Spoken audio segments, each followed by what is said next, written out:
નમસ્કાર, આપ જોઈ રહ્યા છો નેશન પ્લસ ન્યૂઝ. હું છું આપની સાથે હેતલ વગર. સહકારી ક્ષેત્રની મહત્વની સંસ્થા એવી બરોડા ડેરીની ચૂંટણીને હવે ગણતરીના દિવસો બાકી રહ્યા છે, ત્યારે મોટાભાગના ડિરેક્ટર્સ બિનહરીફ વિજેતા જાહેર થઈ ચૂક્યા છે. પરંતુ સૌથી મોટી રસાકસી ડેસર બેઠકના ઉમેદવાર કુલદીપસિંહ રાવલજી અને ભાજપનું મેન્ડેટ મેળવી લેનાર સુરપાલસિંહ પરમાર વચ્ચે જોવા મળી રહી છે. અત્રે ઉલ્લેખનીય છે કે ડેસર બેઠકના ઉમેદવાર કુલદીપસિંહ રાવલજીએ સાવલીના ધારાસભ્ય કેતન ઇનામદાર ઉપર સીધા આક્ષેપો કરતા જણાવ્યું હતું કે એમને હરાવવા માટે બ્યુરોક્રેસીના સથવારે પ્રેશર પોલિટિક્સ કરાઈ રહ્યું છે. જો કે સાવલી ધારાસભ્યના હાથ હેઠા પડશે. કુલદીપસિંહ રાવલજીએ આજે પત્રકાર પરિષદમાં સાવલીના ધારાસભ્ય કેતન ઇનામદાર દ્વારા કરાઈ રહેલા પ્રપંચોની જાણકારી મીડિયા સુધી પહોંચાડી હતી. કુલદીપસિંહ રાવલજીનો સીધો મુકાબલો ભારતીય જનતા પાર્ટીનું મેન્ડેટ મેળવનાર સુરપાલસિંહ પરમાર સામે થઈ રહ્યો છે. ત્યારે સુરપાલસિંહને વિજયી બનાવવા માટે દૂધ મંડળીઓનું ઓડિટ કરાવાઈ રહ્યું છે. ક્યારેક પાંચેય ધારાસભ્યો માટે અધિકારીઓ પાસે કામ કરાવવું એ યુદ્ધ લડવા જેવું હતું, જે માટે ખુદ મુખ્યમંત્રી સુધી ફરિયાદ પણ કરવામાં આવી હતી. આ સહી કરનાર 5 ધારાસભ્યો પૈકી એક સાવલીના ધારાસભ્યની ભલામણ ઉપર ગણતરીના કલાકોમાં જ ઓડિટર્સની ટીમ ડેસર પંથકની દૂધ મંડળીઓ ઉપર ત્રાટકી. એ જ બતાવે છે કે જે તે સમયે જે હાઈતોબા મચાવવામાં આવી હતી એમાં કોઈ વજૂદ હતું જ નહીં. જો કે આજે કુલદીપસિંહ રાવલજીએ પોતાની મ્યાનમાં રાખેલી તલવારને બહાર કાઢીને સાવલીના ધારાસભ્ય કેતન ઇનામદારની આ પ્રેશર ટેકનિક કામ નહીં લાગે એવો રણટંકાર કર્યો હતો.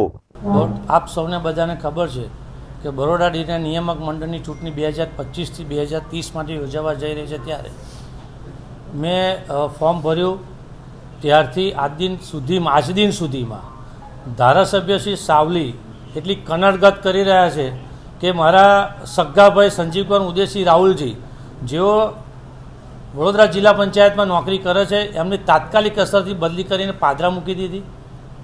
ત્યાર પછી મારા કઝિન બ્રધર, જેઓ બરોડા સેન્ટ્રલ કોઓપરેટિવ બેંકમાં નોકરી કરે છે, સાવલી મુકામે એમને તાત્કાલિક અસરથી એમને તાત્કાલિક બોડેલી બદલી કરી દીધી. એટલે એમને પ્રેશર પોલિટિક્સ ચાલુ કરી દીધી કે કુલદીપસિંહને ગમે તે રીતે હેરાન કરી, પ્રેશર કરી અને દબાવ કરી અને કેવી રીતે એમને ડિસ્ટર્બ કરવા. પણ મતદારો મારી સાથે છે, મતદારોનો વિશ્વાસ કેળવેલો છે, કાયમ એમની સાથે કનેક્ટ રહેલો છું. મારા પ્રમુખ મંત્રી દૂધ ઉત્પાદકોનું કાયમ હિત કરતો આવ્યો છું. મને પૂરેપૂરો ભરોસો છે. ભરોસો નહીં, ચોક્કસ એવું કહું કે 18 તારીખે મારા તરફી પરિણામ આવવાનું છે. હું ધારાસભ્યશ્રીને સીધું એવું કહેવા માગું છું, ભાઈ તમે ખેલદિલીથી લોકશાહી ઢબે તમે ચૂંટણી લડો. આ રીતે બદલી કરવાથી કોઈ મતદારોમાં કંઈ અસર થવાની નથી. મતદારો મારી સાથે છે. બીજી એક વાત કહું છું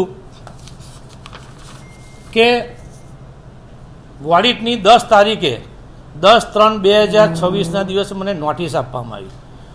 હું એવું કહું છું, જિલ્લા રજિસ્ટ્રાર જે મંડળીના ડીઆર છે એમને એવું કહેવા માગું છું કે વડોદરા જિલ્લામાં અને 4 ઝોનમાં જ્યારે ચૂંટણી થઈ રહી છે, 9 ઝોનની બિનહરીફ થઈ છે, તો સાવલી મારા 63 ઝોનમાં જ ક્યાં મંડળીની 25 મંડળીને નોટિસ આપવામાં આવી. તમે આજ દિન સુધીમાં જોયું છે કે 2021થી 2025 સુધી આજ દિન સુધી ઘણી બધી મંડળીઓ વડોદરા જિલ્લામાં હજુ પણ ઓડિટ થયેલી નથી.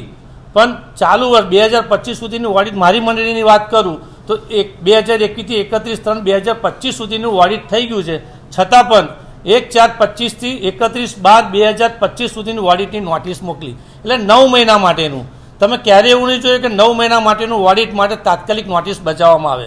એવી 25 મંડળીઓને તાત્કાલિક અસરથી નોટિસ બજાવી પ્રેશર પોલિટિક્સ કે ભાઈ મંત્રીઓને આ રીતે નોટિસ મોકલું, પ્રમુખને દબાવે, મતદારને દબાવે અને મતદાર મને મત આપે.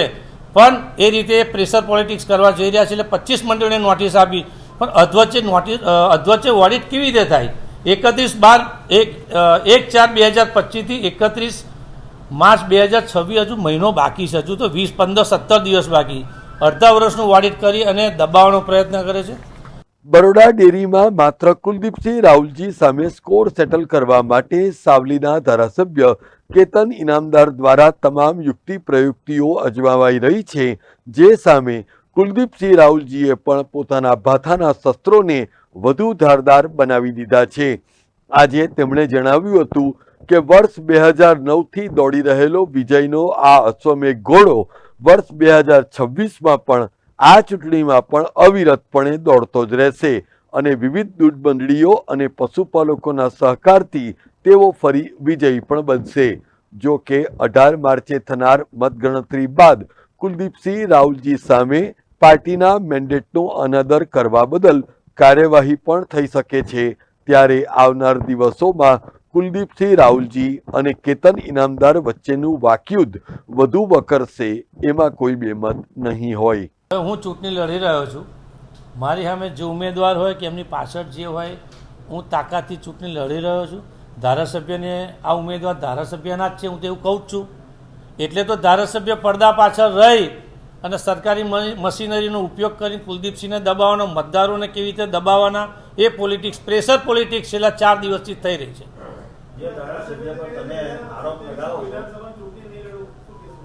હવે એમને પૂછો તો બેટર રહેશે, મારા હાથમાં તો છે ને. એ બોલ્યા છે ને એમને નહીં કરવાનો છે.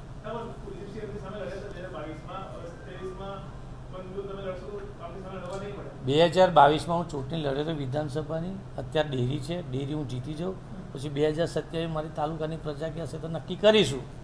બરોડા ડેરીની ચૂંટણીમાં જો કુલદીપસિંહ રાવલજી ફરી વિજયી બનશે તો એ વિજય સાવલીના ધારાસભ્યને પચાવવો અઘરો થઈ પડશે. પરંતુ જો આ ચૂંટણીમાં સુરપાલસિંહ વિજેતા બનશે તો આગામી દિવસોમાં કુલદીપસિંહનો પણ વારો નીકળશે, એ પણ એટલી જ હકીકત છે. કેમેરામેન નવનીત પરમાર સાથે Chirag Patel, nation plus news, Vadodara.